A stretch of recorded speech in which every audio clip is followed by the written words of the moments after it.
Our beloved 8% Hard AF Seltzer is now live in over 2,500 locations across the United States. We're now available in Florida, Georgia, Alabama, Tennessee, North Carolina, Ohio, and Texas. Go to hardafseltzer.com today, click on the store locator, enter your city or zip, and find the nearest location closest to you. Welcome to Drinking Bros, presented by GhostBed.com. Welcome to Drinking Bros, kids. My God, I'm going through it today, D'Anthony. We went hard last night for the DNC. I think I needed as many Hard AF Seltzers as possible to get through that, and I'm feeling it today. I got 2 barrels here, two rounds of liquid IV, some first form, all the things here, the liver detox, all of it. It was pretty brutal, yeah. Whew. Not real sure what to think about last night. Nothing was really talked about. Policy-wise, we did a recap after it was all over. Talked about roughly maybe 3 or 4 things that she could potentially do. But the same comment kept coming up on social media afterwards. It was up pretty late last night. Checking it is like, you've had 3.5 years. You are already in there. So all these things you say you're going to do, why didn't you just do? If you're a Democrat, at least it's not a dead guy up on stage anymore. So there is somebody that is alive who can speak a little bit and doesn't look like they're dying or could potentially keel over at any second. Yeah, but not that big of a bump. I mean, we're talking going from a dude who is clearly in the mid to late stages of vascular dementia, probably the late stages, to a relatively young, politically speaking, 60-year-old, right? And only getting like maybe a 3-point total bump out of it is that should be concerning to Democrats, frankly. Not that polls mean anything, but they think they do. Sure. And I mean, it's the Vegas odds have shifted quite a bit more than that. It's gone. I think it was at one point like Trump plus 250 plus 250 or something like that. And now it's basically a pick'em at this point. It's also not good that it's a pick'em in the middle of your own convention, right? Right. We'll see. Today's Friday. We'll see by the end of the weekend what the numbers are. I'm not sure. They've gone backwards since the convention started. But now she's spoken. She read off the prompter fine, so maybe they get a bump, 2-3 points, maybe, right? This is the current betting odds on electionbettingodds.com. I don't know what electionbettingodds.com is, but that's not a real Sounds like site. somebody made that up. Yeah. All right, here's Polymarket. Yeah. All right. This is, by the way, this site in particular, this gets screenshotted all the time. Like, I know. It's not a real site. But that's a good graph. That's a better. Go back to the other one, Polymarket? Yeah, Polymarket is actually better, but I think the other one is a better graph because it shows all the candidates won, and then it shows a line graph, which I think is more visually stimulating to somebody. By the way, this doesn't mean anything. No. I don't know where they're getting their data from, but that's clearly wrong. And this one's wrong. So Trump's leading in Nevada, and it's outside of the margin of error right now. Pop that up. Yeah. Can you zoom in on that map? Yeah, actually? that's 7 points. It's well outside the margin of error, but they still have it marked kind of towards or I toss guess up. That's neutral. Yeah, Yeah, it's a toss up. Arizona is truly neutral, but Nevada's not. Nevada's going for Trump. Go back up to the full map. Pennsylvania is about a pick'em right now, so that's good, and Arizona's about a pick'em right now. Michigan definitely leaning blue right now, so everything else is right. The Nevada one's not right, and they already have Trump up. Like if you click into the crosstabs on Nevada, he's up 7 points there right now. Now again, polls don't mean shit, but we'll see how it goes, right? This is a 7-point chance. This is just what their prediction of the chance of the outcome is. Yeah. Right. Yeah, I mean it's which if you give me a 54% odds on something, here's the thing. With here's the thing in Nevada. One of all the states in the union where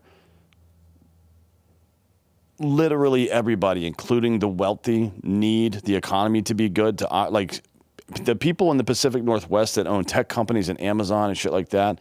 The economy can suck and they're still going to do fine. Yeah. Right. We saw that over COVID.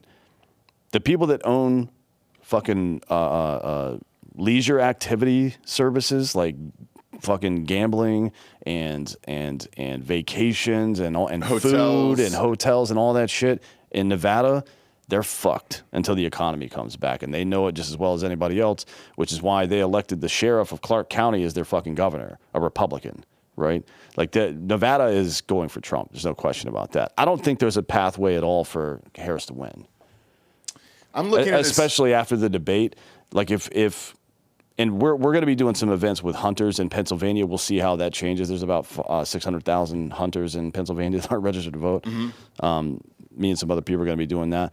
But right now it's leaning a little. I think it's a pick 'em, but inside the margin of error, it leans a little bit to the right. Not sure about Arizona. Like this Polymarket, which is a pretty good site, has Arizona leaning right now. I don't know about that. I know that people are pissed off about the way the last election went. I know that Arizona just got fucking their ass handed to them by the Supreme Court yesterday. Yep. Like they have to enforce voter ID now, right? The Supreme Court said so. And don't be surprised, by the way, if another voter, like a full nationwide voter ID regulation comes down from the Supreme Court during this, before the election. Really? Yeah. There's cases all over the place right now. Andrew Bailey's got a couple running. The Montana Attorney General Knudsen has one as well. Okay. So there's a decent chance one of those gets to the Supreme Court as well. If that happens, they're fucked. Yeah. Right? Because whether you consider this cheating or not, they will they don't purge their voter rolls, and somebody that hasn't actually physically voted or registered to vote themselves in 25 fucking years because they're elderly in a nursing home. These people, this is what the ballot harvesting really is. It's not technically illegal or fake, but what it is they will go to these people and fucking these elderly people who don't know what the fuck's going on. They'll fill out the ballot for them, have them sign it maybe, right? Or maybe they don't even look at it. And then they take hundreds of them at a time to the fucking drop box and drop them off. Right, and back in the day, they used to pick them up in buses. Yeah. Because you had to go in person. Yeah. Which And makes it a lot harder. You know? I think we should have a full month of early voting. Like the entire month of October and then the first week of November should all be voting, right? But you have to go there physically. That's how I don't know when it changed, but for example, for the election of Lincoln, it's election season. Like there were elections basically, like you said, for a month and a half. Yeah. And the numbers would come in slowly because obviously, it's a fucking the 1800s. Like Yeah. you can't, there's no data that you can send quickly. So Yeah. I mean that makes total sense to me. And then people talk about having a national holiday for voting day. Man, having 60% of the country take a day off is not a smart idea. I don't think that's a good idea, right? I do. I think you got to go out and do it. No, I agree that you should have to go out and do it. I'm always racing to the ballot. But for employers and for the economy and for the individual, having 5 weeks to do that. Yeah. Like any day, here's the fucking board. It's part of OSHA maybe. Here's our OSHA thing. By the way, here are your voting rights. You've got 1 day out of this month to go fucking vote. Also, what do you do? Okay, great. I have a day off from work to vote, but the people taking care of my kids also have the day off for the fucking exactly. day. Yeah. So it's just too logistically fucking impossible unless you want lines of hundreds of people standing outside with fucking crying babies when you're trying to get in to vote. I would prefer to avoid that. Yeah. Right? I think that I just vote from October 1st until November the 4th, 5th, 6th, whatever day it happens to be that year. Third through the 6th usually. The other thing I'd like to see is if you're going to do mail-in ballots, count them before the night is over. I don't really understand that. Mail-in ballots have to be outlawed. I agree. But if in this current system they're allowed, count them on the fucking day or the day before. I don't get that. So you can do there are things you can do mail-in that require ID, right? You can open a bank account from your computer. You can buy booze. You can buy our booze, as a matter of fact, at hardyfseltzer.com. Sure can. When the motherfucker shows up there to deliver it, you have to show ID. Otherwise, he's committing a crime. The delivery guy's committing a felony if you don't show him ID when he gets there, right? There's no way to do that for voting, right? It's just not. It's not possible. It's not possible to fucking have grandma in the nursing home fucking pull out an iPhone and take a picture of her ID next to the fucking ballot she just filled out, or with her face in it or something. The way Facebook and others verify identification, you have to go physically vote. That has to be the law. Otherwise, we'll never have a fucking good election again. I agree. And then this, DNC in this moment of this joy they kept talking about, short-lived in today's news cycles. We're about to go live here for RFK Jr.'s speech, where he's expected to endorse Donald Trump. How much will that swing the election? If you're looking at these states and these charts and everything else, because he was polling at around 6%. Yeah, I mean, nobody that was voting for RFK is going to go vote for Kamala Harris. Not one person. And here's how you know. RFK and his vice president, right, who is, not a politician at all, just a smart business person, have been hammering Harris all week this week. It's just like the people that are still, after all of this time and all the conversations that have been had, and everybody knows who RFK is at this point, the people that are polling in that 6th percentile aren't the people who are fucking, they're not the typical third-party voter, I would say. These are people that are fucking pissed about the economy and maybe center-left, right? Who are center-left is completely politically homeless at this point. People that don't want open borders and child mutilation and shit like that, and they want the economy to be good. They're the hold your nose and vote for the Republican every 12 years voters, and they're all going to vote for Trump. I think this is going to be a seriously bad news. Maybe by Monday and pay attention to the media and the polls. They're probably going to try to downplay this, but usually, I've said this a couple times. Usually, you get a 3 to 4 point bump, and it lasts for 2 weeks after your convention, right? Yeah. I think this is going to neutralize their bump. They might get one, but I think they might go negative, to be honest, with RFK. If they do honest polling. Now, there's a lot of ways to do this shit. You can remove RFK from the poll entirely, or you can ask questions like, if RFK were to do X, would you still vote for Trump? And then no. They're actually not voting for Trump. You know what I mean? You can just manicure that any way you want to, and it doesn't make any sense. But I think my gut instinct is in reality, the actual support and votes are going to go mostly to Trump. I would say probably 80% of them.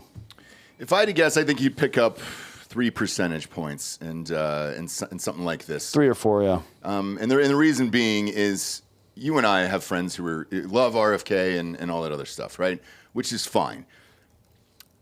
A lot of them, because I've been following their message boards this morning because we knew we were going to go live with this decision here. A lot of them are saying, well, I don't know what to do now because I don't.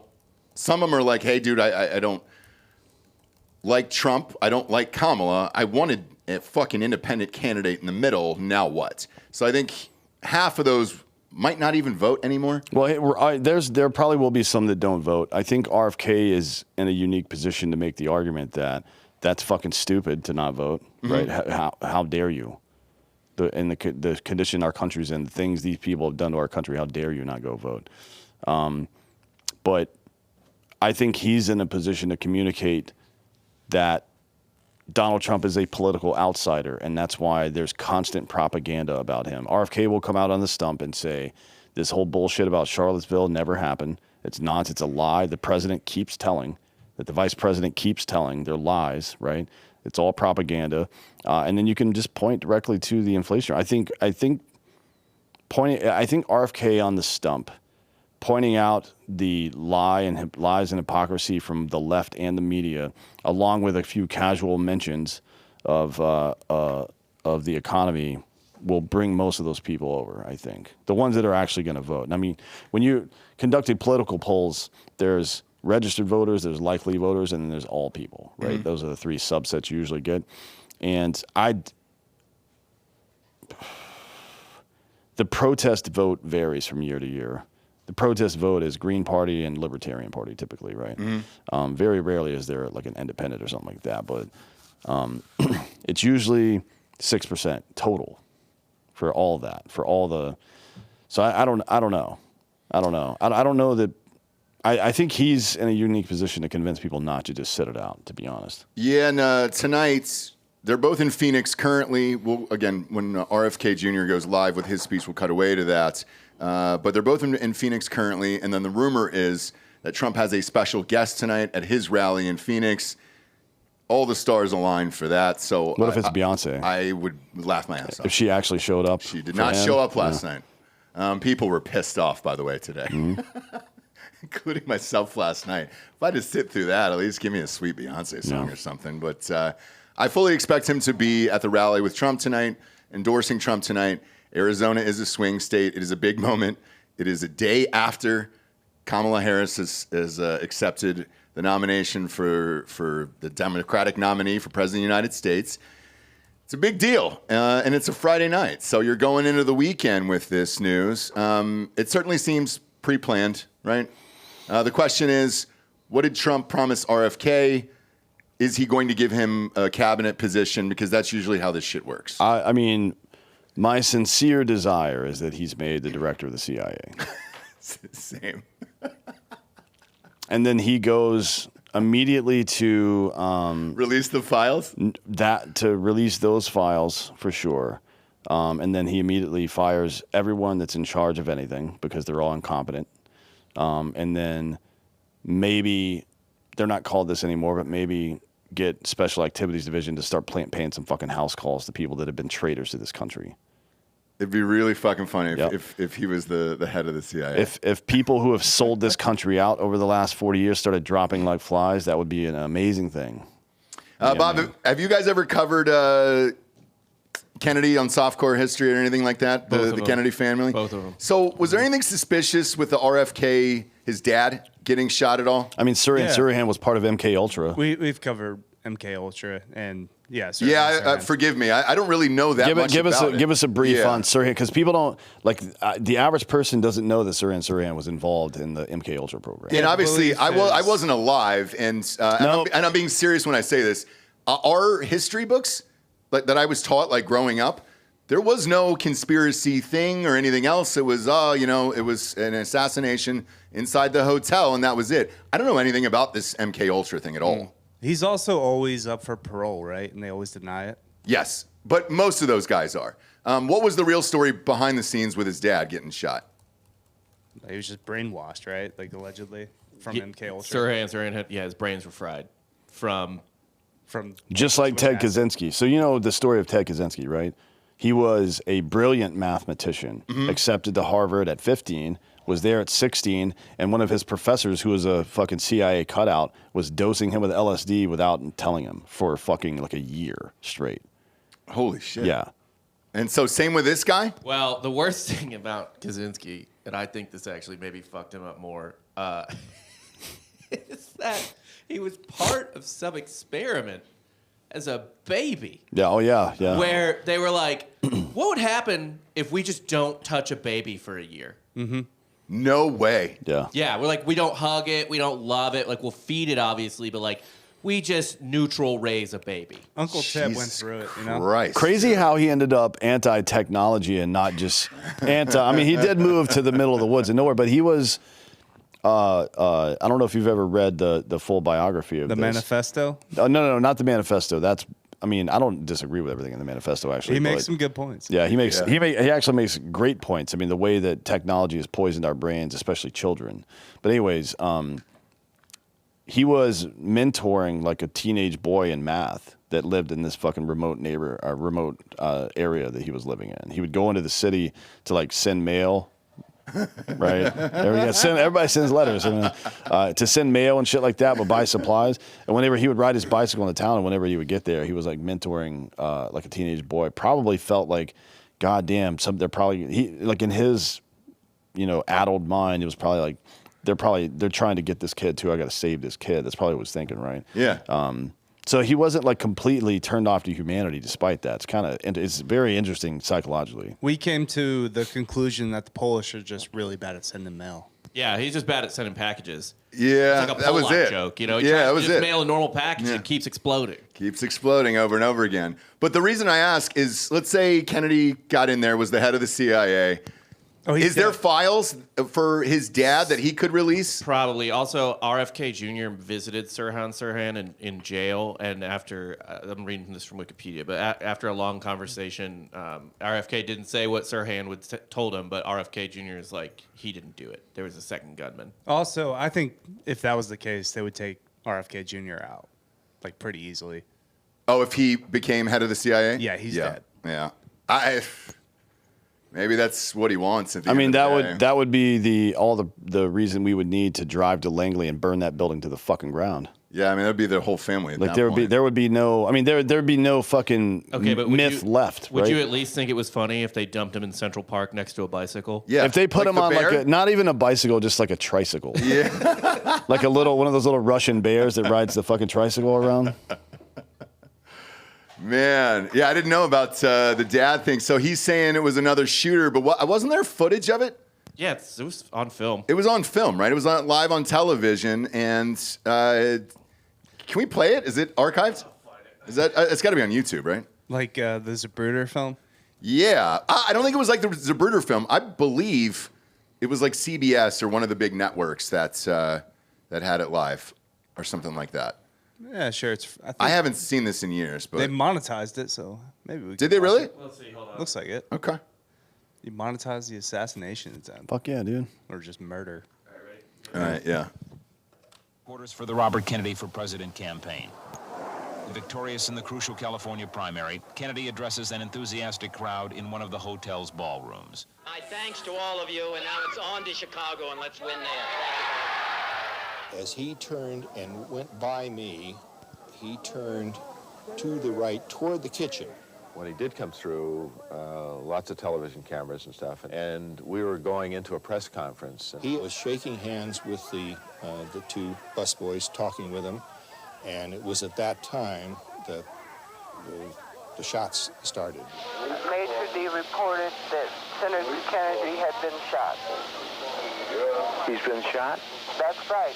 I just heard this crackling noise and was shaking violently, and I thought I was being electrocuted. That was my impression. Senator Kennedy has been shot. Is that possible? That's the thing about I saw him these assassinations. Like, if you wanted them gone, Just please stay back. Just there's a couple easier ways to right do it here. than in a 25 and a fucking half hours after he is while shot guys at driving in a 1:44 car a.m. on surrounded June by 6th. security, or a guy surrounded by security walking through a kitchen. Like for the president, maybe a little bit more difficult, but for the attorney general, not easy, not very difficult to get to that guy. Frankly, like I'm not talking out of school there. It's just quite a bit different. But they needed to lay them out in public to show everybody what happens when you go against whatever the fuck we're doing here, right? Yeah. It's a fucking message to everybody. And Bob, is this because you paused it here? Is this him being let out in handcuffs? I don't know. Hold on. I think it is. In anyone's mind, the 24-year-old Sirhan B. Sirhan, using an 8-shot, 22 caliber revolver, was the one who killed Kennedy and wounded 5 others. There were 77 people in the pantry that night, witnesses. He was tried, convicted, and sentenced to death. An open and shut case. Or was it? Greg Stone has spent over a decade looking into the Kennedy assassination. He is one of a number calling for a reinvestigation of the case. A call based on seeming inconsistencies in the physical evidence and on a belief that the original investigation is flawed. A belief that is remarkably shared by former LAPD Sergeant Paul Sharaga. Okay, The first you can press pause here. So I was in the kitchen, and I got to see the kitchen in there. It's such a tight space where he was shot in there, because they're saying that there were 78 people there. That's true, but they were all jammed in like sardines trying to get him the fuck out of there. It's kind of like Kim Kardashian showing up on Rodeo Drive for some shoes when the paparazzi surround her. How would there be another gunman in there besides this guy is what I don't really understand, I guess. I mean, they're all jam-packed like sardines, right? Yeah, you wouldn't know where pop this pic open. Okay, so you're saying that the shots came from somebody else? They could have. Like, But with if somebody else 78 had a gun. people in this space that's this small, Let me tell Probably you. a dozen witnesses right on top yes. Yeah, but eyewitness testimony is always wrong. it is, but it's no, so small in it's, there. It's always wrong. It's always wrong. Okay. No, like it's even in some deliberate instances, people get it wrong. Like I think it's 32 or 33% accurate. It's 30, and that is to say not the totality of the facts get accurate. I mean, 32 to 33% of the time, this testimony given is even helpful, right? Yeah. That's because people panic and see, and it's weird how memory works, because most of the things you remember aren't what actually happened. Like most people don't have photographic memories. You have an idea of what happened, and then your brain overwrites it, and then the memory becomes something completely different 5 years from now, right? Mm-hmm. It's a memory of a memory of a memory of a memory, and that it happens in when there's a traumatic event, it happens in very rapid succession. That's why you'll often hear dudes who get into gunfights get into arguments about who shot who, right? Like, actually, no, I did that. You did. You fucking shot that guy. I shot that guy. And sometimes you're like, oh shit, you're right. I did fucking do that. Yeah, you know what I mean? Yeah. Because your brain just creates whatever the fuck it wants in your head like that. It's very common. The idea that somebody else in the crowd could have popped him a couple of times is completely plausible to me. Okay. Yeah, it's just haven't been in this thing. It's just so tiny. I don't know where they would be, I guess, and why 78 people could get this wrong. But if there's files at the CIA, and we made him head of the CIA, release them. Speaking of which, while we wait for him to come on here, the Trump thing. I was unaware about the body situation. A lot of people wanted me to ask you about it, so I said I would. With Thomas Matthew Crooks, the guy who tried to assassinate Trump, allegedly there was a couple congressmen, not allegedly, one congressman I read about was super pissed about it, and another guy was too, that they released the body and allowed it to be cremated and sent back to the relatives. And 10 days. Yeah. Right. So why would they do that? But a bunch of listeners have been asking me to ask you that. Why indeed? I mean, so the official story keeps changing, which is an odd thing, because the official story was Secret Service sniper from farther away took that shot. Now the new narrative is that a local cop took the first shot, and then a Secret Service guy volleyed after him. Right? We saw police walking around this guy. We see fucking video of this dude walking through the middle of the thing. They knew that there was an APB out for him because his parents reported him missing with a gun, right, in the area. A lot of stuff going on there. He's got 3 overseas encrypted message accounts. Who's he talking to, right? Yeah. I mean, there's just a lot of smoke. This is how a good conspiracy works, right? You know, but you don't know. You just can't prove it because, like, the gun range he shot at, that's where the local DHS guy shot at as well. And then you see his phone, or a phone that was at his residence and at his business, get tracked back to this fucking strip mall place in, I think it was in Quantico, right? Next to the fucking FBI headquarters, like right down the street from an FBI building, or maybe it was in Philly or something. I don't remember. It was right down the street, or in the same block as a fucking FBI building. There's it's all smoke, right? Yeah. Like you walk into the room and it's all smoke. It's not like you see a little smoke in the distance. Like, is that a cloud or is that a mirage or something? No, the whole room is filled with smoke. Something's fucking going on here, but we'll likely never know what it is. Yeah, and I'm reading right now, they just said that several U.S. Secret Service agents are reportedly on leave amid the administration's investigation into the assassination attempt. Among the agents who were no longer clocking hours, the head of the Pittsburgh field office, and a few others here. They're saying he got off 8 shots. Is that right? That's my understanding, yeah. Fuck. I thought it was 5. But yeah, man, this keeps getting weirder. If you're Trump, though, and this happened to you, I'm assuming the only person you really could talk to about it is RFK Jr., right? I mean, that's the one with knowledge in assassinations. And he's got 2. Yeah. He's got 2 big ones, you know, and he almost went down. But yeah, this whole thing stinks. They let him do this. Yeah, but everything you see in front of you, I mean, you guys all hopefully by now have watched the Lara Logan episode. Everything you see in front of you is fake. Like, this image of Kamala Harris as competent has been crafted by the media. It's not real. She's an idiot. Everybody knows it. Even the people that are voting for her know she's a fucking retard, right? Mm-hmm. This, like, Coach Walz thing, yep, where he's like some dedicated patriot, served 24 years. He served 4 years, let's be clear about that. That he's like a super good guy, that he's not one of those testosterone laden blah, like, well, you mean a fucking bitch, right? And you can see it now. If you pay attention enough, you'll see things leak through the cracks that show exactly who people are.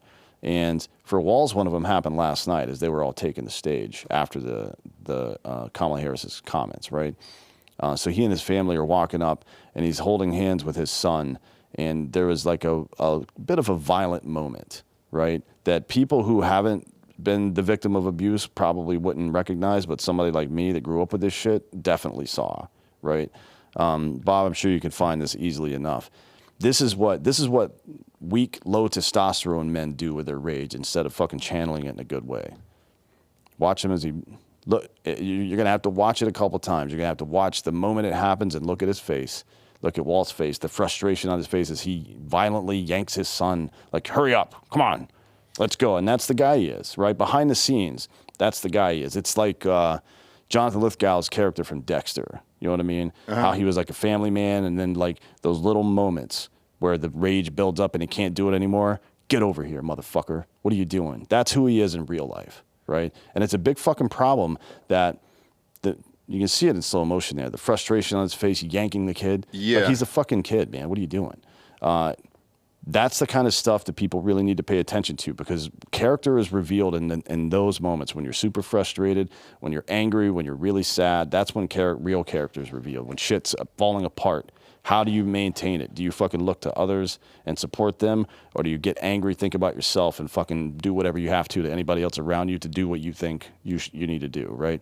Those are the things I think, especially in somebody that you're trying to elect as a leader, you should really fucking pay attention to. Well, this was the kid who was crying on stage and everything else. And then the next day, to be honest with you, I shouldn't know the kid's name. His name is Gus Waltz. That's the kid, Waltz. But he went viral. They showed it over and over and over again, and it overshadowed his own father's speech there. What was he angry about in this moment? Because others... The kid was just lagging behind, I guess. Walk faster, bitch. Right? But that it doesn't matter. Nothing could have been important enough to like do that to your kid. Like, especially in front of thousands of people. Like, you really are going to yank on and embarrass your teenage son? Well, you know that's going to end up going viral today. This is the first time I'm seeing it. So, you know it's going to end up going viral. There's too many cameras in there, too. Well, that's the thing, right? You know that it's genuine because it shouldn't have happened, and it did. That's how you know it was real. That's the real Tim Walz right there. He's weak, and he has to fucking do stuff like that it's... Men can handle their anger. They don't fucking slap children in the face when they get angry. You know what I mean? They're like, they get down on their level like, hey, fuck face.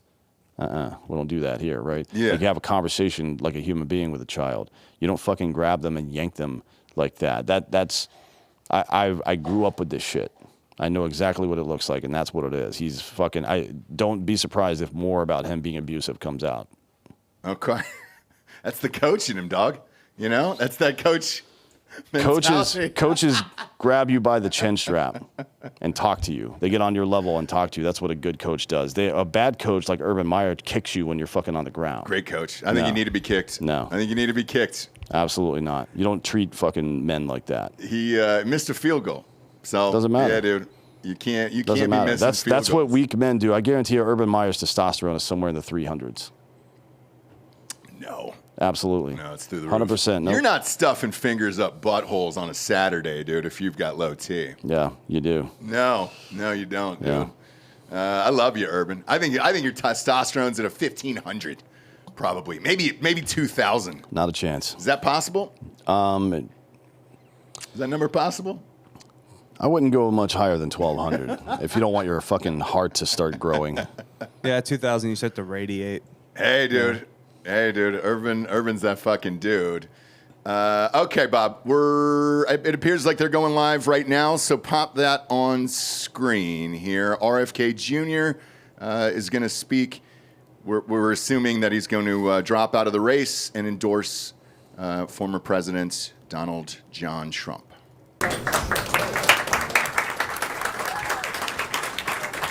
Hello, everyone. Welcome so much for being here. I'd like to introduce everyone to bring on Robert F. Kennedy Jr.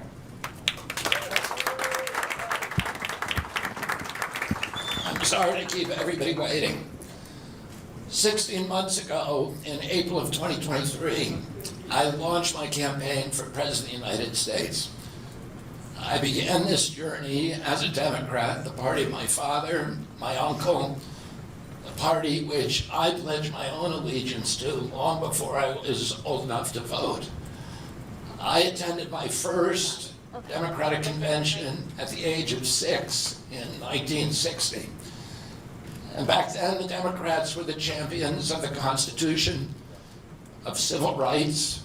The Democrats stood against authoritarianism, against censorship, against colonialism, imperialism, and unjust wars.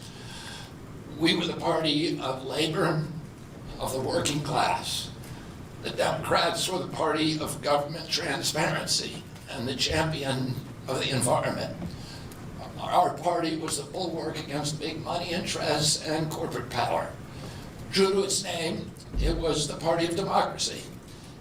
As you know, I left that party in October because it had departed so dramatically from the core values that I grew up with.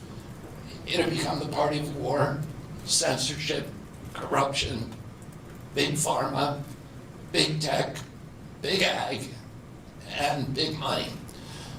When it abandoned democracy by canceling the primary to conceal the cognitive decline of the sitting president, I left the party to run as an independent. The mainstream of American politics and journalism derided my decision. Conventional wisdom said that it would be impossible even to get on the ballot as an independent because each state poses an insurmountable tangle of arbitrary rules for collecting signatures.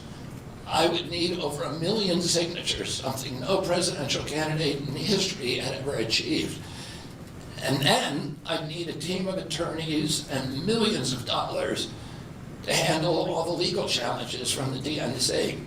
The naysayers told us that we were climbing a glass version of Mount Impossible. So the first thing I want to tell you is that we proved them wrong.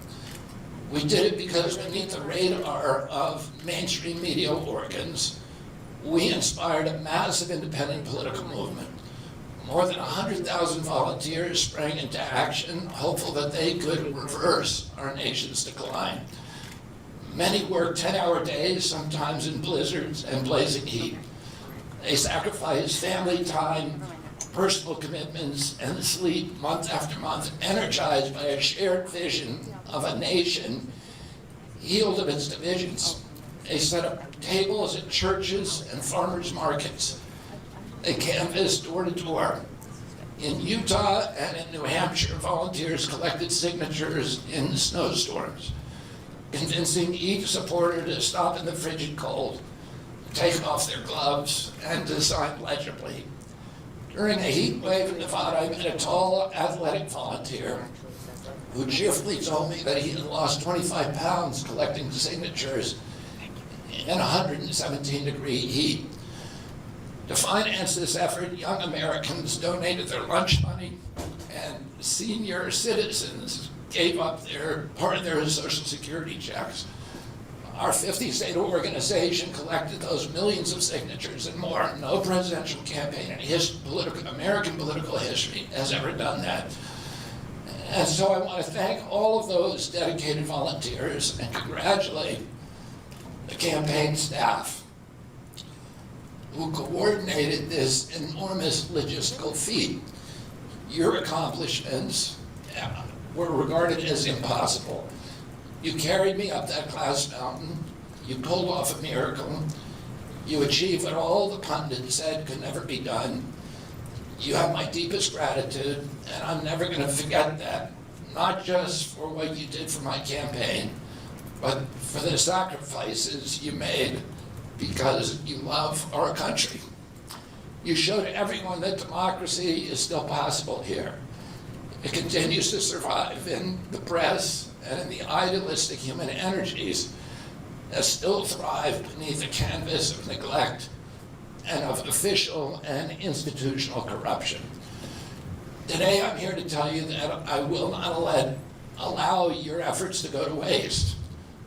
I'm here to tell you that I will leverage your tremendous accomplishments to serve the ideals that we share, the ideals of peace, of prosperity, of freedom, of health, all of the ideals that motivated my campaign.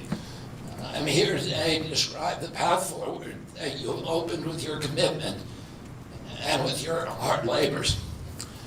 Now, in an honest system, I believe that I would have won the election.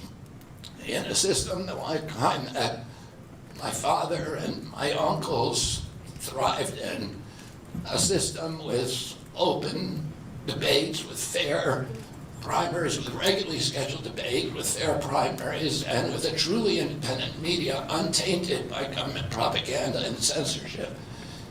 In a system of nonpartisan courts and election boards, everything would be different. After all, the polls consistently showed me beating each of the other candidates, both in favorability and also in head-to-head matchups. But I'm sorry to say that while democracy may still be alive at the grassroots, it has become little more than a slogan for our political institutions, for our media, and for our government, and most sadly at all for me, the Democratic Party. In the name of saving democracy, the Democratic Party set itself to dismantling it, lacking confidence in its candidate, that its candidate could win in a fair election at the voting booth. The DNC waged continual legal warfare against both President Trump and myself. Each time that our volunteers turned in those towering boxes of signatures needed to get on the ballot, the DNC dragged us into court, state after state, attempting to erase their work and to subvert the will of the voters who had signed those petitions. It deployed DNC-aligned judges to throw me and other candidates off the ballot and to throw President Trump in jail. It ran a sham primary that was rigged to prevent any serious challenge to President Biden. Then, when a predictably bungled debate performance precipitated the palace coup against President Biden, the same shadowy DNC operatives appointed his successor, also without an election. They installed a candidate who was so unpopular with voters that she dropped out in 2020 without winning a single delegate. My uncle and my father both relished debate. They prided themselves on their capacity to go toe-to-toe with any opponent in the battle over ideas. They would be astonished to learn of a Democratic Party presidential nominee who, like Vice President Harris, has not appeared in a single interview or an unscripted encounter with voters for 35 days. This is profoundly undemocratic. How are people to choose when they don't know whom they are choosing? And how can this look to the rest of the world? My father and my uncle were always conscious of America's image abroad because of our nation's role as the template for democracy, the role model for democratic processes, and the leader of the free world. Instead of showing us her substance and character, the DNC and its media organs engineered a surge of popularity for Vice President Harris based upon, well, nothing. No policies, no interviews, no debates, only smoke and mirrors and balloons in a highly produced Chicago circus. There in Chicago, a string of Democratic speakers mentioned Donald Trump 147 times just on the first day. Well, who needs a policy when you have Trump to hate? In contrast, at the RNC convention, President Biden was mentioned only twice in 4 days. I do interviews every day. Many of you have interviewed me. Anybody who asks gets to interview me. Some days I do as many as 10. President Trump, who actually was nominated and won an election, also does interviews daily. How did the Democratic Party choose a candidate that has never done an interview or a debate during the entire election cycle. We know the answers. They did it by weaponizing the government agencies. They did it by abandoning democracy. They did it by suing the opposition and by disenfranchising American voters. What most alarms me isn't how the Democratic Party conducts its internal affairs or runs its candidates. What alarms me is the resort to censorship and media control and the weaponization of the federal agencies. When a U.S. president colludes with or outright coerces media companies to censor political speech, it's an attack on our most sacred right of free expression, and that's the very right upon which all of our other constitutional rights rest. President Biden mocked Vladimir Putin's 88% landslide in the Russian elections, observing that Putin and his party controlled the Russian press, and that Putin prevented serious opponents from appearing on the ballot. But here in America, the DNC also prevented opponents from appearing on the ballot. And our television networks expose themselves as Democratic Party organs. Over the course of more than a year, in a campaign where my poll numbers reached at times in the high 20s, the DNC-aligned mainstream media networks maintain a near perfect embargo on interviews with me. During his 10-month presidential campaign in 1992, Ross Perot gave 34 interviews on mainstream networks. In contrast, during the 16 months since I declared, ABC, NBC, CBS, MSNBC, and CNN combined gave only 2 live interviews from me.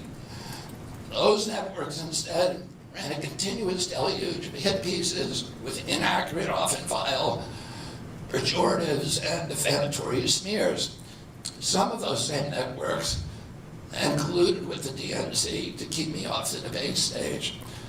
Representatives of those networks are in this room right now, and I'll just take a moment to ask you to consider the many ways that your institutions have abdicated this really sacred responsibility, the duty of a free press to safeguard democracy and to challenge always the party in power, instead of maintaining that posture of fear or skepticism toward authority.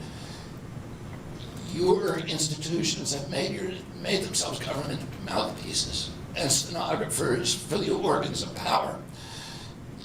You didn't alone cause the devolution of American democracy, but you could have prevented it.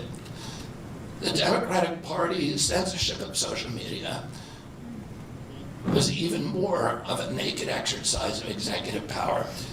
This week, a federal judge, Terry Doty, upheld my injunction against President Biden, calling the White House's censorship project, quote, the most egregious violation of the First Amendment in the history of the United States of America. Doty's previous 155-page decision details how, just 37 hours after he took the oath of office, swearing to uphold the Constitution, President Biden and his White House opened up a portal and then invited the CIA, the FBI, CISA, which is a censorship agency, it's the center of the censorship industrial complex, DHS, the IRS, and other agencies to censor me and other political dissidents on social media. Even today, users who try to post my campaign videos to Facebook or YouTube get messages that this content violates community standards. 2 days after Judge Doty rendered his decision this week, Facebook was still attaching warning labels to an online petition calling on ABC to include me in the upcoming debate. They said that violates community standards, their community standards. The mainstream media was once the guardian of the First Amendment and democratic principles, and it's joined this systemic attack on democracy. It also, the media justifies their censorship on the grounds of combating misinformation, but governments and oppressors don't censor lies. They don't fear lies. They fear the truth, and that's what they censor. And I don't want any of this to sound like a personal complaint, because it's not. For me, it's all part of a journey, and it's a journey that I signed up with. But I need to make these observations because I think they're critical for us doing the thing that we need to do as citizens in a democracy to assess where we are in this country and what our democracy still looks like, and the assumptions about U.S. leadership around the globe. And are we really still a role model for democracy in this country? Or have we made it, a kind of a joke? And here's the good news. While mainstream outlets denied me a critical platform, they didn't shut down my ideas, which have especially flourished among young voters and independent voters, thanks to the alternative media. Many months ago, I promised the American people that I would withdraw from the race if I became a spoiler. A spoiler is someone who will alter the outcome of the election but had no chance of winning. In my heart, I no longer believe that I have a realistic path to electoral victory in the face of this relentless, systematic censorship and media control. So I cannot in good conscience ask my staff and volunteers to keep working their long hours or ask my donors to keep giving when I cannot honestly tell them that I have a real path to the White House. Furthermore, our polling consistently showed that by staying on the ballot in the battleground states, I would likely hand the election over to the Democrats with whom I disagree on the most existential issues: censorship, war, and chronic disease. Well, I want everyone to know that I am not terminating my campaign. I am simply suspending it and not ending it. My name will remain on the ballot in most states. If you live in a blue state, you can vote for me without harming or helping President Trump or Vice President Harris. In red states, the same will apply. I encourage you to vote for me. And if enough of you do vote for me, and neither of the major party candidates win 270 votes, which is quite possible. In fact, today our polling shows them tying at 269 to 269. And I could conceivably still end up in the White House in a contingent election. But in about 10 battleground states where my presence would be a spoiler, I'm going to remove my name. And I've already started that process and urge voters not to vote for me. It's with a sense of victory and not defeat that I'm suspending my campaign activities. Not only did we do the impossible by collecting 1 million signatures, we changed the national political conversation forever. Chronic disease, free speech, government corruption, breaking our addiction to war, have moved to the center of politics. I can say to all who have worked so hard for the last year and a half, thank you for a job well done. 3 great causes drove me to enter this race in the first place, primarily. And these are the principal causes that persuaded me to leave the Democratic Party and run as an independent. And now to throw my support to President Trump. The causes were free speech, the war in Ukraine, and the war on our children. I've already described some of my personal experiences and struggles with the government's censorship industrial complex. I want to say a word about the Ukraine war. The military industrial complex has provided us with a familiar comic book justification, like they do on every war, that this one is a noble effort to stop a supervillain, Vladimir Putin, from invading the Ukraine and then to thwart his Hitler-like march across Europe. In fact, tiny Ukraine is a proxy in a geopolitical struggle initiated by the ambitions of the U.S. neocons for American global hegemony. I'm not excusing Putin for invading Ukraine. He had other options. But the war is Russia's predictable response to the reckless neocon project of extending NATO to encircle Russia, a hostile act. The credulous media rarely explain to Americans that we unilaterally walked away from 2 intermediate nuclear weapons treaties with Russia and then put nuclear-ready Aegis missile systems in Romania and Poland. This is a hostile act. And that the Biden White House repeatedly spurned Russia's offer to settle this war peacefully. The Ukraine war began in 2014 when U.S. agencies overthrew the democratically elected government of Ukraine and installed a hand-picked pro-Western government that launched a deadly civil war against ethnic Russians in Ukraine. In 2019, America walked away from a peace treaty, the Minsk Agreement, that had been negotiated between Russia and Ukraine by European nations. And then in April of 2022, we wanted the war. In April of 2022, President Biden sent Boris Johnson to Ukraine to force President Zelensky to tear up a peace agreement that he and the Russians had already signed, and the Russians were withdrawing troops from Kiev and Donbass and Lugansk. And that peace agreement would have brought peace to the region and would have allowed Donbass and Lugansk to remain part of Ukraine. President Biden stated that month that his objective in the war was regime change in Russia. His Defense Secretary, Lloyd Austin, simultaneously explained that America's purpose in the war was to exhaust the Russian army, to degrade its capacity to fight anywhere else in the world. These objectives, of course, have nothing to do with what they were telling Americans about protecting Ukraine's sovereignty. Ukraine is a victim in this war, and it's a victim of the West. Since then, of Russia and both Russia and the West. Since then, we have, since tearing up that agreement, forcing Zelensky to tear up the agreement, we've squandered the flower of Ukrainian youth, as many as 600,000 Ukrainian kids, and over 100,000 Russian kids, all of whom we should be mourning, have died, and the Ukraine's infrastructure is destroyed. The war has been a disaster for our country as well. We squandered nearly $200 billion already, and these are badly needed dollars in our communities, suffering communities all over our country.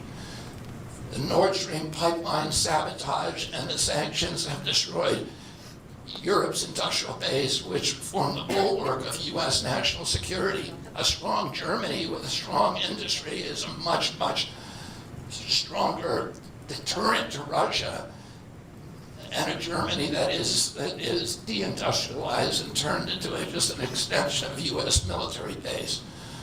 We've pushed Russia into a disastrous alliance with China and Iran. We're closer to the brink of nuclear exchange than at any time since 1962. And the neocons in the White House don't seem to care at all. Our moral authority and our economy are in shambles, and the war gave rise to the emergence of BRICS, which now threatens to replace the dollar as the global reserve currency. This is a first-class calamity for our country. Judging by her bellicose, belligerent speech last night in Chicago, we can assume that President Harris will be an enthusiastic advocate for this and other neocon military adventures. And President Trump says that he will reopen negotiations with President Putin and end the war overnight as soon as he becomes president. This alone would justify my support for his campaign. Last summer, it looked like no candidate was willing to negotiate a quick end to the Ukraine war, to tackle chronic disease epidemic, to protect free speech, our constitutional freedoms, to clean corporate influence out of our government, or to defy the neocons and their agenda of endless military adventurism. But now one of the two candidates has adopted these issues as his own, to the point where he has asked to enlist me in his administration. I'm speaking, of course, of Donald Trump. Less than 2 hours after President Trump narrowly escaped assassination, Callie Means called me on my cell phone. I was then in Las Vegas. Callie is arguably the leading advocate for food safety, for soil regeneration, and for ending the chronic disease epidemic that is destroying America's health and ruining our economy. Callie has exposed the insidious corruption at the FDA, the NIH, the HHS, and the USDA that has caused the epidemic. Callie had been working on and off for my campaign, advising me on those subjects since the beginning.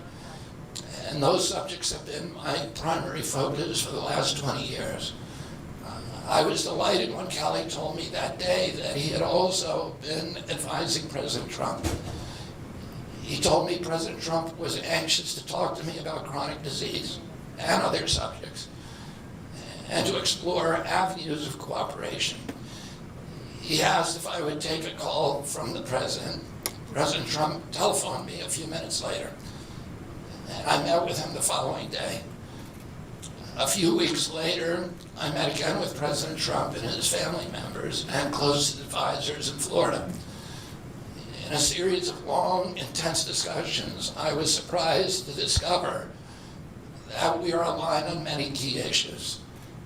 In those meetings, he suggested that we join forces as a unity party.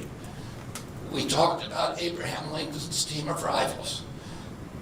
That arrangement would allow us to disagree publicly and privately, and fiercely if need be, on issues over which we differ, while working together on the existential issues upon which we are in concordance. I was a ferocious critic of many of the policies during his first administration, and there are still issues and approaches upon which we continue to have very serious differences.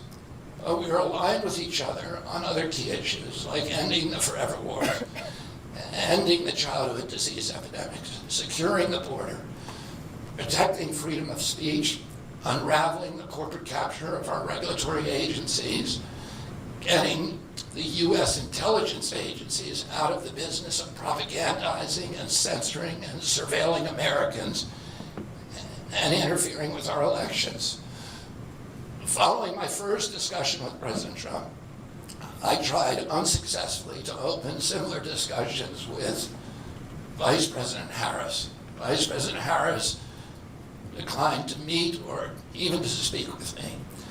Suspending my candidacy is a heart-rending decision for me, but I'm convinced that it's the best hope for ending the Ukraine war and ending the chronic disease epidemic that is eroding our nation's vitality from the inside, and for finally protecting free speech.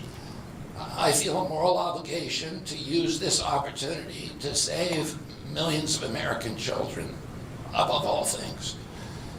In case some of you don't realize how dire the condition is, our children's health and chronic disease in general, I would urge you to view Dr. Carlson's recent interview with Callie Means and his sister, Dr. Casey Means, who is the top graduate of her class at Stanford Medical School.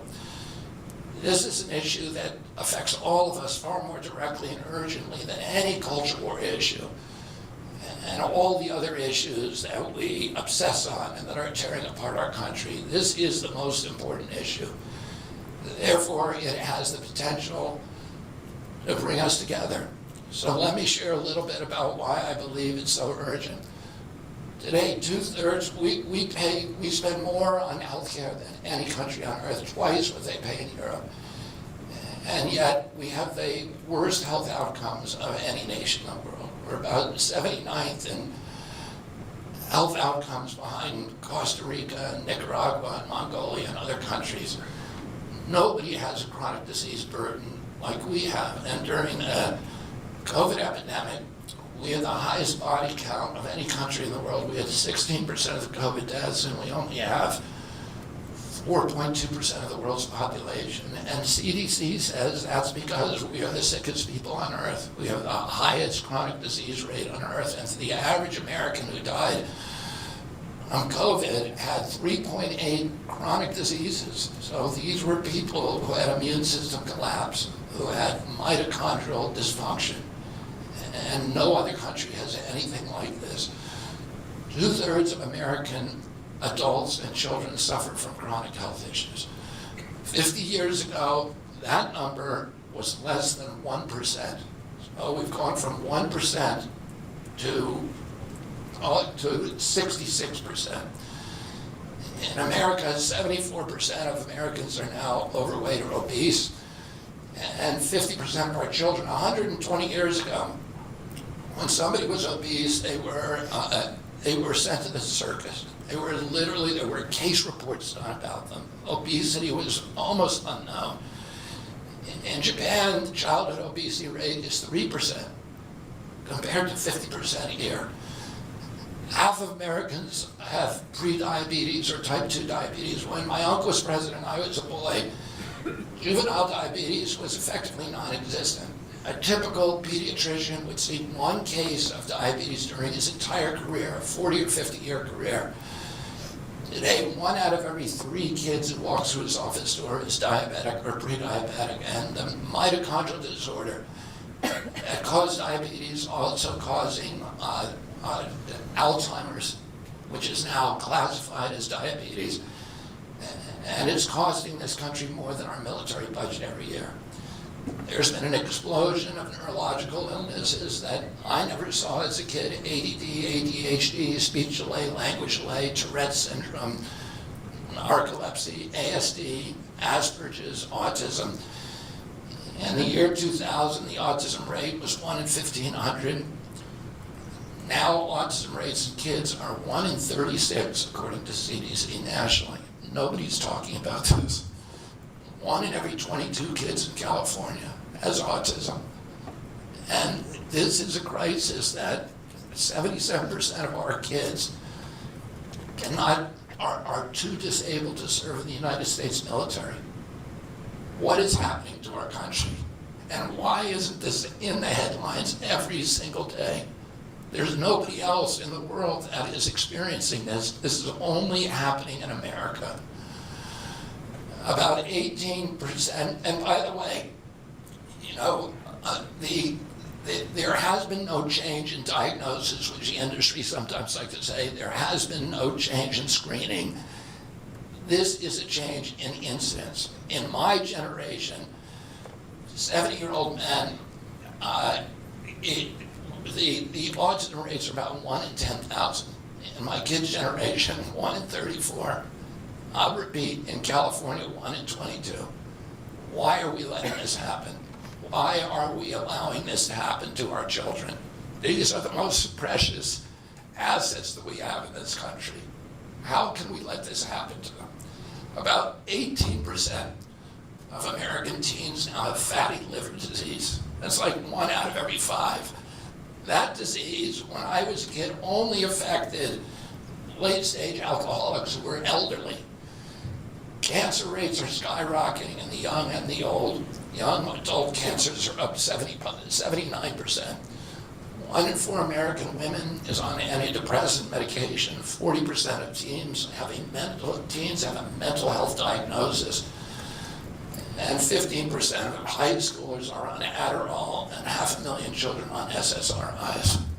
So what's causing this suffering? I'll name 2 culprits. First and the worst is ultra-processed food. About 70% of American children's diet is ultra-processed. That means industrial manufactured in a factory. These foods consist primarily of processed sugar, ultra-processed grains, and seed oils. Laboratory scientists who many of them formerly worked for the cigarette industry, which purchased all the big food companies in the 1970s and 80s, deployed thousands of scientists to figure out new chemicals to make the food more addictive. And these ingredients didn't exist 100 years ago. Humans aren't biologically adapted to eat them. Hundreds of these chemicals are now banned in Europe, but ubiquitous in American processed foods. The second culprit is toxic chemicals in our food, in our medicine, in our environment. Pesticides, food additives, pharmaceutical drugs, and toxic waste permeate every cell of our bodies. The assault on our children's cells and hormones is unrelenting. To name just one problem, many of these chemicals increase estrogen.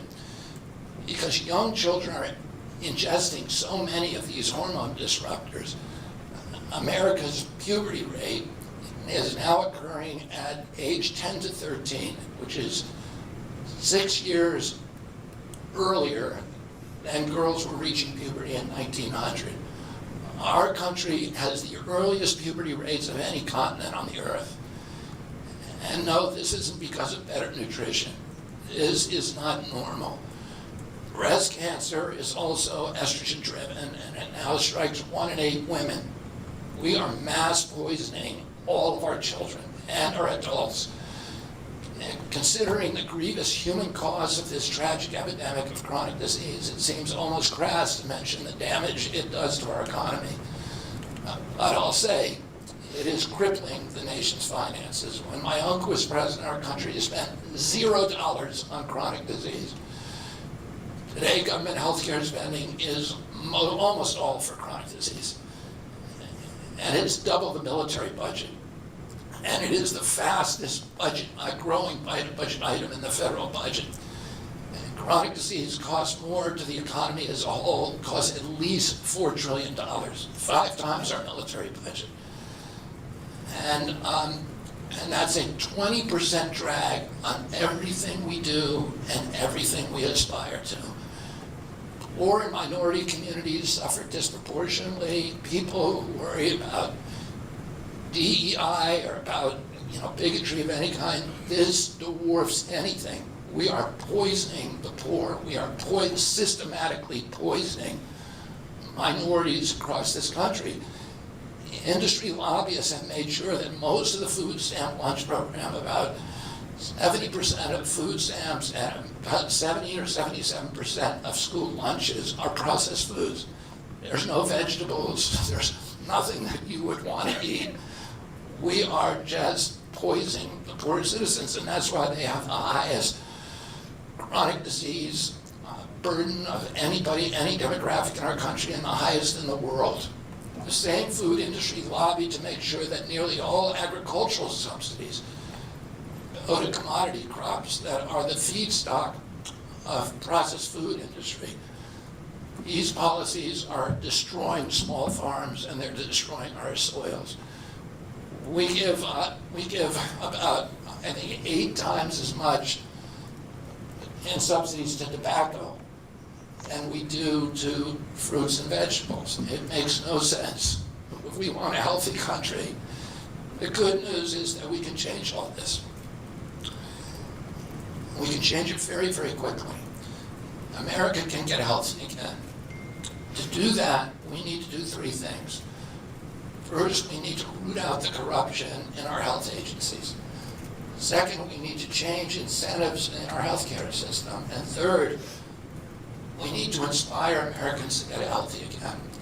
80% of NIH grants go to people who have conflicts of interest. These are the people, virtually everybody who sits, Joe Biden just appointed a new panel to NIH to decide the food recommendations. And they're all people who are from the industry. They're all people who are from the processed food companies. They're deciding what Americans, here is healthy. And the recommendations on the food pyramid, and what goes to our school lunch programs, what go to the program, the Swiss program, the food stamp programs. They are all corrupted and conflicted individuals. These agencies, the FDA, USDA, and CDC, all of them are controlled by giant for-profit corporations. 75% of the FDA's funding doesn't come from taxpayer, it comes from pharma. And pharma executives and consultants and lobbyists cycle in and out of these agencies with President Trump's backing. I'm going to change that. We're going to staff these agencies with honest scientists and doctors who are free from industry funding. We're going to make sure the decisions of consumers, doctors, and patients are informed by unbiased science.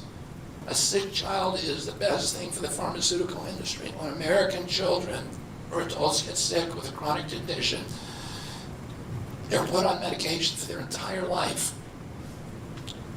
Imagine what will happen when Medicare starts paying for Ozempic, which costs $1,500 a month, and is being recommended for children as young as 6. All for a condition, obesity, that is completely preventable and barely even existed 100 years ago. And 74% of Americans are obese. The cost, if all of them took their Ozempic prescription, is $3 trillion a year. This is a drug that is made by Novo Nordisk, the biggest company in Europe. It's a Danish company, and the Danish government does not recommend it. It recommends change in diet to treat obesity and exercise. And in our country, the recommendation now is for Ozempic to children at age 6. Novo Nordisk, the biggest company in Europe, and virtually its entire value is based upon its projections of what it's going to sell, of the Ozempic it's going to sell to America.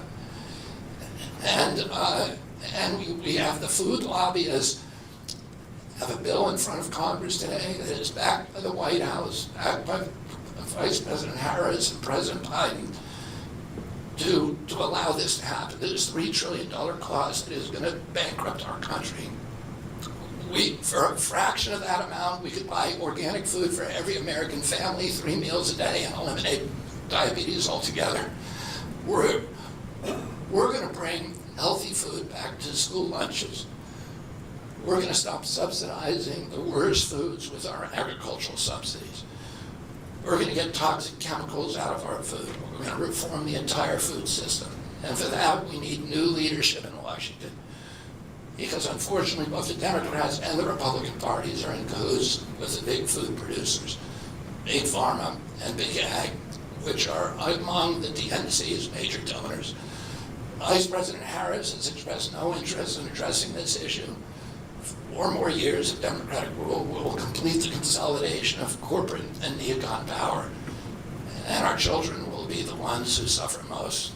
I got involved with chronic disease 20 years ago, not because I chose to or wanted to.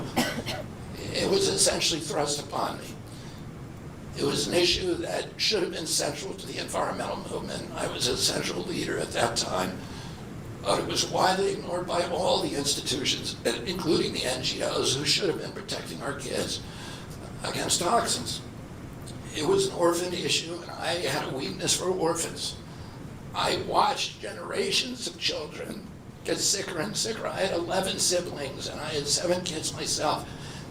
I was conscious of what was happening in their classrooms and to their friends, and I watched these sick kids, these damaged kids. In that generation, almost all of them are damaged. And nobody in power seemed to care or to even notice. For 19 years, I prayed every morning that God would put me in a position to end this calamity. The chronic disease crisis was one of the primary reasons for my running for president, along with ending the censorship in the Ukraine war. It's the reason I've made the heart-wrenching decision to suspend my campaign and to support President Trump. This decision is agonizing for me because of the difficulties it causes my wife and my children and my friends. But I have the certainty that this is what I've meant to do. And that certainty gives me internal peace, even in storms. If I'm given the chance to fix the chronic disease crisis and reform our food production, I promise that within 2 years, we will watch chronic disease burden lift dramatically. We will make Americans healthy again. Within 4 years, America will be a healthy country. We will be stronger, more resilient, more optimistic, and happier. I won't fail in doing this. Ultimately, the future, however it happens, is in God's hands. and in the hands of the American voters and those of President Trump.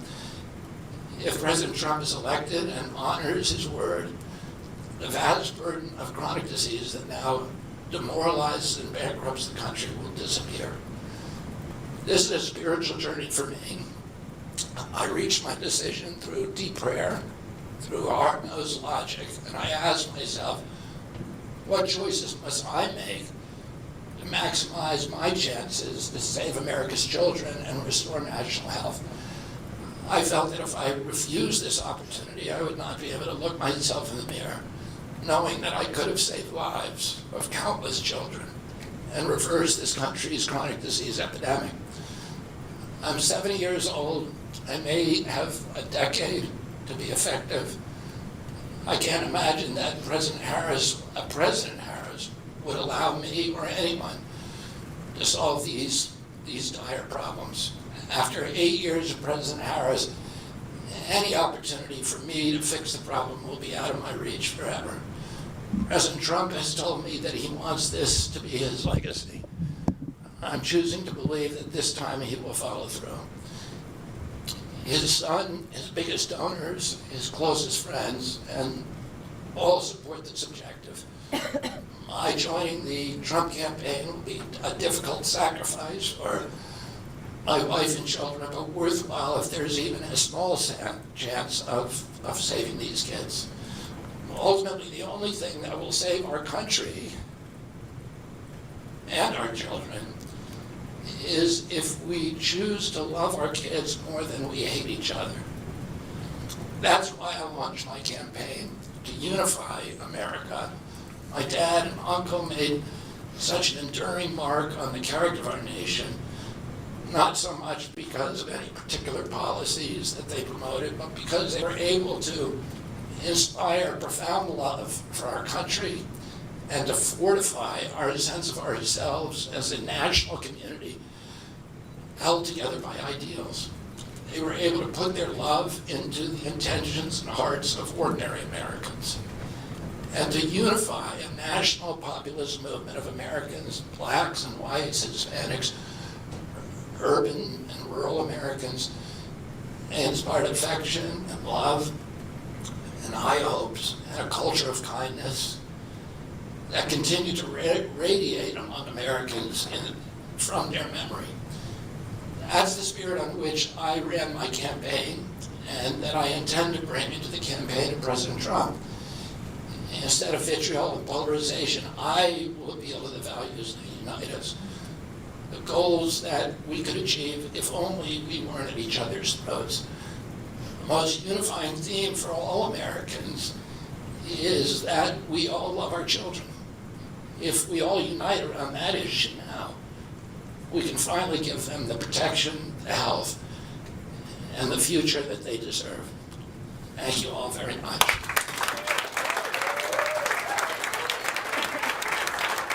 All right. Well, there you have it. RFK is out, and he's going for Trump. Not surprised with some of his comments. Obviously, he didn't like the way he was treated with the DNC. Didn't think he got a fair shake during the whole election and everything else. Well, they've spent millions of dollars trying to keep him off ballots nationwide. You know, the party of democracy. Yeah. I do, frankly, share some of the reticence that Shanahan, his VP candidate, has about Trump. She said earlier today that the hesitation we have right now in joining forces with Trump is that he's not apologized or publicly come out and said that Operation Warp Speed was his fault. And I think he should. I think it would go a long way for Trump to take some blame for that. But, like, you know what? Letting Fauci do anything was a mistake. Like, it's not... He made the mistake that a lot of people in America did, which is trusting people that are supposed to be experts but aren't, right? I think a lot of people have made that mistake. It's not just Trump that made that mistake. A lot of people out there have poison running through their veins now because of it, right? And you have the fall guy for it. It's just hate Fauci. And everybody will say, yeah, fuck Fauci. He got me too, or whatever, right? Yeah. Nobody's going to be mad at Trump about it if he just says that he was fucking, that he made a mistake. And I think it would show a lot of leadership. And hopefully RFK will get that out of him at some point. I think that would be very useful for Trump in this election. Because there's a lot of people on the right-leaning libertarian side and the people who sit out elections when they're angry on the Republican side who would vote for him if he would just say that. Yeah, and for RFK Jr., it's tough. I feel bad because he didn't actually get to do a primary or actually go against Biden or be on the DNC. I mean, they wouldn't even allow him on the ticket. Remember that? So, you know, they allowed that one guy. Who is that guy, Bob? Who is the actual guy? They threw somebody out there that I'd never heard of. There's always somebody. There was a guy primarying Trump in 2020. Like there's always some. There's always somebody, but I actually don't blame them. Like he's not a Democrat. Why would you allow him into your party's primary? It was nice of them to even let Bernie Sanders in there. You're talking about RFK? Yeah. RFK is absolutely a Democrat. What are you talking about? He wasn't running as a Democrat. I mean, he was, and then he switched to independent because he couldn't get on the ballot. He's been a registered Democrat for fucking 50 years probably at this point. Yeah, I mean his entire family. He has been for a while. I don't think he's been a Democrat for a minute. I'll look it up. I might be wrong about that. Yeah, because I believe he switched to independent because he could not get on the ticket as a Democrat, and that's what the whole. Yeah, look that up because I'm not sure exactly when that happened. Yeah, I know he switched just to get on the ballot, and then he couldn't get on the ballot, and then they were facing things. But he's a social programs, environmentalist, anti-gun guy. That's he's on the left for sure, like unquestionably. I just don't think there's been. Maybe he was Green Party. I don't think he was Green Party though. I feel like I would have heard about that. Right? You would think you would hear about that. Like Green Party would make sense. It wouldn't be out of the ordinary for his policy positions. But I'm pretty sure he was just a Democrat. Maybe a disaffected one. Which what does that mean anymore? Anyways, right? Did he vote for fucking Obama both times? Did he vote for Hillary in 2016? Who did he vote for in 2020? Yeah. I don't know. I would assume Democrats. I would assume so too. Right. That's but I don't. I sincerely don't know. Yeah. No, he says he announced his departure on 2023. So he alleged he was a Democrat the whole time and wanted to run in that primary, and they wouldn't let him. Yeah. I'm sorry. I apologize. I thought he was more like Bernie, who was not a Democrat. Yeah, Bernie's a socialist. I mean, he's a Democratic socialist, which is the new Democratic Party. But he wasn't in the party. Like, no, yeah, that's right. Yeah, he was independent for a long time. He switched actually at some point, but oddly enough, I think he's probably his ideals are probably most associated with the Democratic Party now of anybody else in the party, right? I think, which is odd. And we just keep moving to the left for some reason. I can't find who he immediately answers. So he says he voted for Trump in 2020. Really? Yeah. Interesting. That's what, there's a BBC article I'm looking at now. But he was registered as a Democrat. He was registered as a Democrat, yeah. But I assume he voted for Hillary in 2016. That would be my assumption as well. Right, because I don't think a lot of people center-left voted for Trump. Right, I don't think that was the case in 2016 and in 20 probably because the economy was going well, but I don't think in 2016 that would have been the case. Yeah, and then in more breaking news here, the Fed chair Jerome Powell has indicated that there will be interest rate cuts ahead. The time has come for the policy to adjust, and they're looking like September on that. You don't say, man. Right before the election. It sat on that same fucking number for what, 26 months, 27 months? What was the number? 8%, right around 8%, somewhere in there. And this is the first cut in shit. You'll have to look that up, man. I don't know when the last cut was, actually. Let's see. It said aggressive series of 11 rate hikes from March 2022. 2020 was the last. Yep. And then through July 2023. And then it's just sat there. So, yeah, you're looking at a long fucking time. I mean, look, I don't know if they'll ever go back down to, was it 2.5% when Trump was in?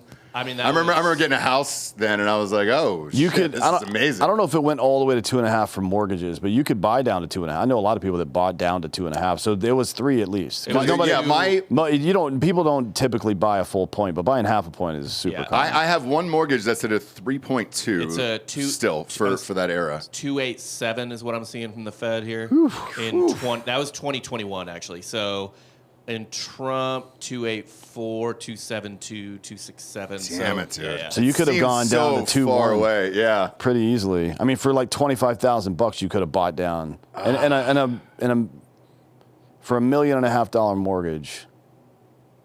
Well, let's just do $1 million. For $1 million mortgage, you could, I think, 18 to 20 grand. You could buy a half point, basically, right? So if you're buying $1 million home, you could get your interest rate almost down to 2. Yeah, if you wanted to. Yeah, I mean, that's fucking crazy. Man, how the fuck do people used to be able to afford houses? When? Just the 90s? It was like 8 throughout the 90s. Because they were cheaper. Yeah. Housing was cheaper. Shit. What's the average price of a house now? Like $500,000 or something like that? Yeah, it's like 400. No, it's $485,000 now, I think. Yeah. Let's see, median. Yeah, I heard. I think I had 487 the other day. I got 495 actually. 495. God damn it! Nailed it. Look at me, dude. Build more housing, for the love of God. They're trying. Well, I watched. That is. It could be a solution, but 35 to 40% of new homes are being bought by investment firms. Yes. And not by actual human beings. That has to be outlawed. I agree. That's got to go. Or we're fucked. Will say this too. I don't love that. This is probably. Here we go with liberal Bob. Yeah. Here, everybody should get a free house. 2 free houses. I'm tired of paying my Bulls mortgage. So this is. I hate people who hate on small time landlords. Right. I think that's a totally legitimate business. Yeah, of course it is. Own property, do what you want or whatever.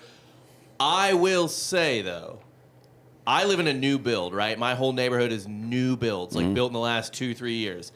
I moved into the house, and I went and introduced myself to my next door neighbor, and I was like, "Oh, when did you guys get your house finished being built?" And he was like, "Oh, we don't own it.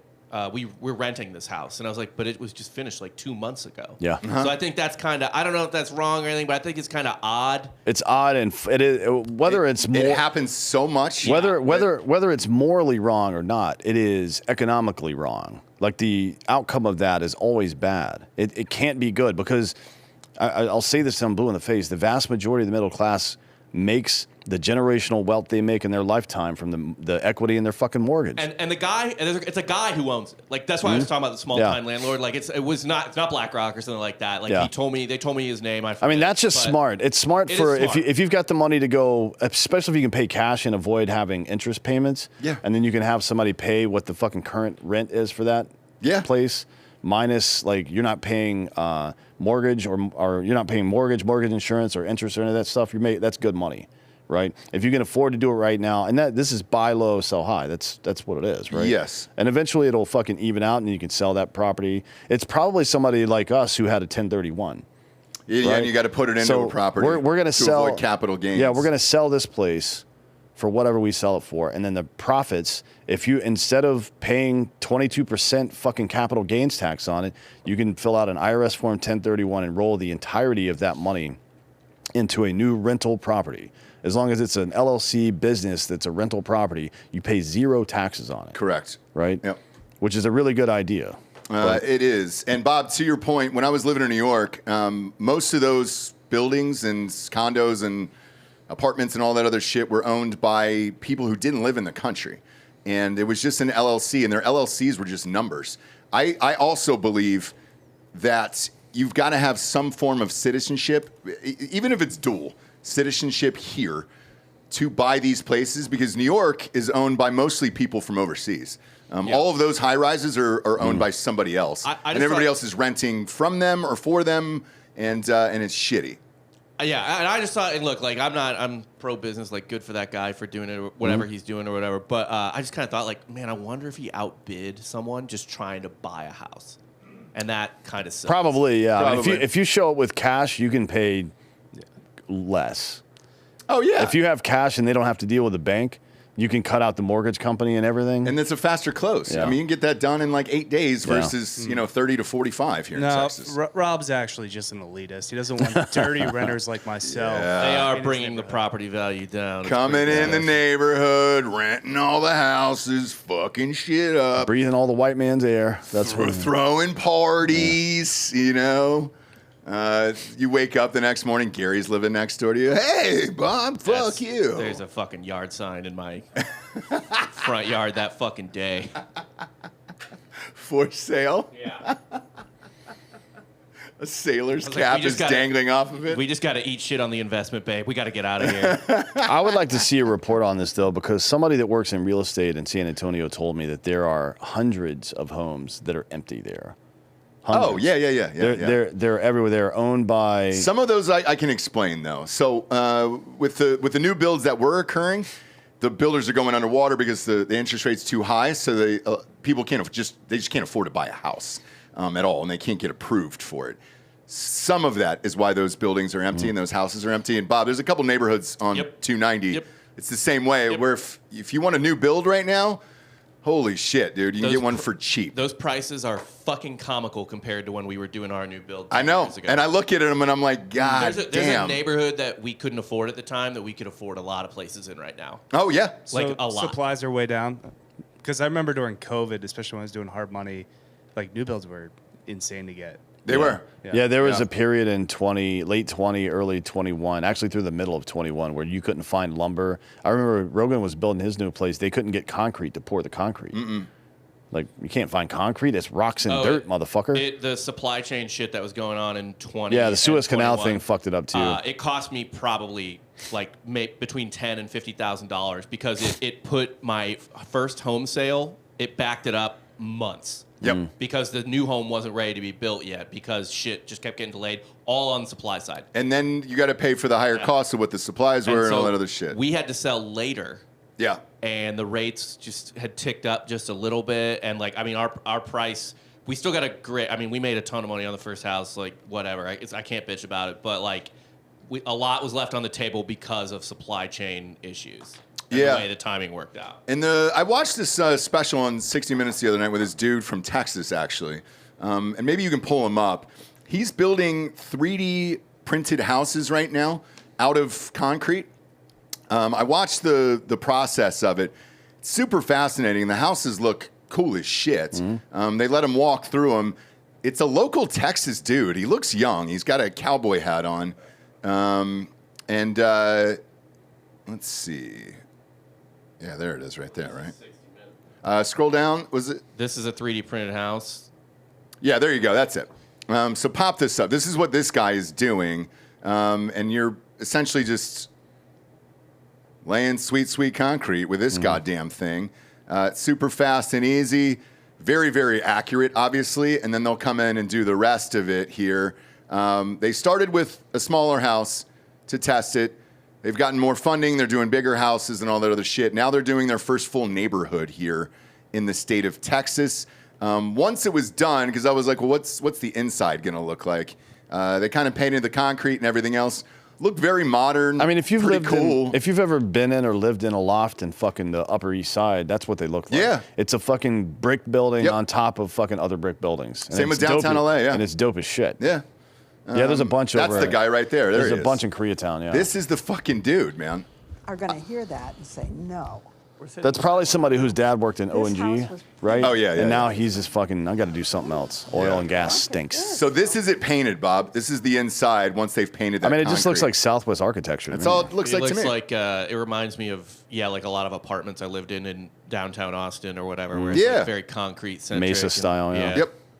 So it's not bad. No, that's dope. This could certainly help. And you leave, there's a gap in between the two sides. That's the full neighborhood I was talking about. There's a gap in between the two concrete walls, the inner and outer wall that they pump insulation into. So it's like probably better than a wood house, to be honest. And that's what he was saying. So he said also with that much concrete, it's cooler inside, and especially in Texas. Concrete doesn't conduct the way that wood does. Right. Yeah. He goes, especially in Texas, because he goes, dude, you're saving money on electricity and everything else. That's a really good idea. Maybe I'll look into this. Yeah. I don't consider it a legitimate work site for a home build unless there's discarded Coronas and Modelos around the site. Yeah, where are the Mexicans? And then hearing that, Hey, the music, the mariachi music. Every time we checked our build, there was so many empty beer bottles. I'm fine with that. I am too. I don't want Same. sober people building shit for me. No, me neither. Fuck that, man. This is neither. America, goddammit.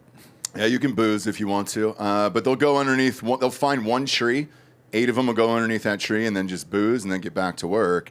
But yeah, you're right. This would eliminate those jobs, I guess. What he was saying at the end of this story is that, you're still going to need somebody to come in and install windows and doors and normal other shit. But this kind of takes the process out of it, at least how long it would take. So this would speak to the supply issue. That's a big part At of it. least. Is the two big parts of it, from what I remember, are one, like, okay, the foundation's poured, right? Yep. It's like, Yes. okay, the foundation's finally poured. And then the second one is the frame's up. The frame's up. Yeah. The frame's up, guys. Frame's up, tiny party. But it's interesting, and this guy and his company, they're getting a shit ton of funding right now from massive corporations. And I think the government will eventually get involved once this is dialed in, because right now I think he said they can only afford like 2 of these machines. So they're building one neighborhood, full big boy houses and stuff like that, and then they'll kind of move on and see what the funding is after that. Mm-hmm. But either way, I like it. I do too. It's cool and it's innovative, and he's here, just rolling around in a cowboy hat. Good for him. Good for you guys at home for submitting a Drinkin' Bro of the Week. Go to drinkinbros.com, fill out your submission form, and it'll be shot to us live on air. Before I get to it, Bob, will you pull up drinkinbros.com and look at the new shirts and merch and all that fun stuff that we have in there? D'Anthony, what do we got? Well, I mean, we've got this new shirt, Smear the Queer. Yeah. It's, to let people know, everybody sees those signs and say, in this house we say gay and retarded. It's like, all right, cool, man. I never stopped saying either one of those things. But this one you can wear out in public and let people know that American culture peaked in the mid-'90s. It's when the cocaine was the best, right? Yeah. It's when we were calling everybody gay, making fun of everybody. Nobody gave a shit who you were, what you did. We were just making fun of everybody. Fuck you. And that's how you know nature is healing, is when everybody starts making fun of each other again. Yeah. You know what I mean? Like if you've ever been in a tense room and then all of a sudden somebody talks shit to somebody and everybody starts laughing, that's the healing process happening. And here it is right here. You can let people in public know that you don't give a fuck about their feelings. No. We've also got a bunch of Hard AF Seltzer merch in the store for all the colleges. So we got the Michigan colors up there. We got the Oregon colors up there. And then Illinois will be coming soon. I think the hats are up for that. And then the shirts that you guys were wearing last night on the show, the communism shirts are selling really well. Yeah, those are nice today. And then on this page, you'll see a Drinkin' Bro of the Week submission form. And again, it gets emailed to us live on air. Let's see who this is. Drinkin' Bro submission. Bobby White says he's from fucking Texas. I like that. Did he say it with his hand like that? Can't tell. I'm going to do it for him. It says, I stumbled across y'all around 4 months ago. My kiddos... wait, what? My kiddos, after their mom got swiped by fentanyl in 2021. Holy shit. Swiped? What does that mean? Guess look up swipe. Swipe's the new fucking word for mercs now. And yeah, shit. But he says, I'm going to keep on living. But he said his wife got swiped by... yeah, I'm sorry to hear that. Yeah, same here. And shit. the kids. Yeah, Bobby fucking White, dude. Damn it. All right. That's a wild one. Next up, these are coming in one right after another here. Drinkin' Bros submission, Zach Hikade. Definitely pronouncing that wrong. Hikade, South Carolina. Listener since 2016, nominating Zach Jones, deceased. Zach Jones was a lineman for Duke Energy in the Charlotte, North Carolina area. He was tragically killed while working. Working on power lines is a dangerous and underappreciated career. Zach was also a Marine. I went to trade school with him, and I'm in Wilmington, North Carolina, and that's where I worked with him at Duke. I know he would love this show, and honored to be Drinkin' Bro of the Week. Cheers. Absolutely. Shit, let's do one more today. Why not? It's Friday. Daddy's shaking off a hangover. This one was submitted by Wesley Fleischer from Pennsylvania, listener for 6 years. He's going to nominate BJ Fleischer. Living, thank you. I would like to nominate my dad. He's an electrician and the fire chief at the local fire department. He's a new grandfather as well, due to my great ability to drop steamy creamies. I've never heard that phrase before. Wait, if your semen should not be steaming on the way out. It's hot. No, it's warm, man. It's room or body temperature. It shouldn't be steam. If there's steam coming off of it, maybe in the when it's really cold out. I'm gonna have to look into this. We're going to Antarctica to jerk off. Yeah, let's do it. He does say, in all seriousness, he inspired me to be the man I am today and the father I am today. Cheers, boss man. I like that. Cheers. Cheers to you. What are you looking up there, Bob? Just trying to find steaming jizz. Yeah, it exists. It exists. I can promise you that. Look, do your homework tonight. You know, go out if you're in a cold weather climate environment right now. Go on out there and oh my God, Bob, it's just endless jack-off videos you were able to find. Just a matter of seconds there. I don't think you're gonna see it in that, Bob. It's the best I could do.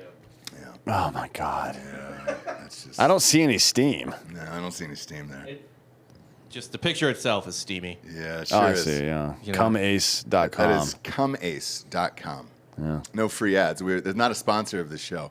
Although, comeace.com, if you want to reach out, maybe we could work together on this science project.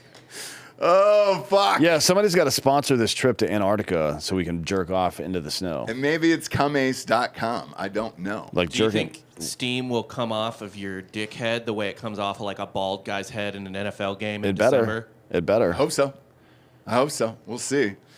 Go to iTunes. Rate the show 5-star and leave a quick review. Also, head on over to Spotify. It's just a 5-star and you can walk away. I don't know if you're going to do it after what I just said, but I hope you do, okay? It's all the advertisers fucking care about. For D'Anthony Holloway, I'm Ross Patterson. This is the Drinkin' Bros Podcast. Good night, everyone.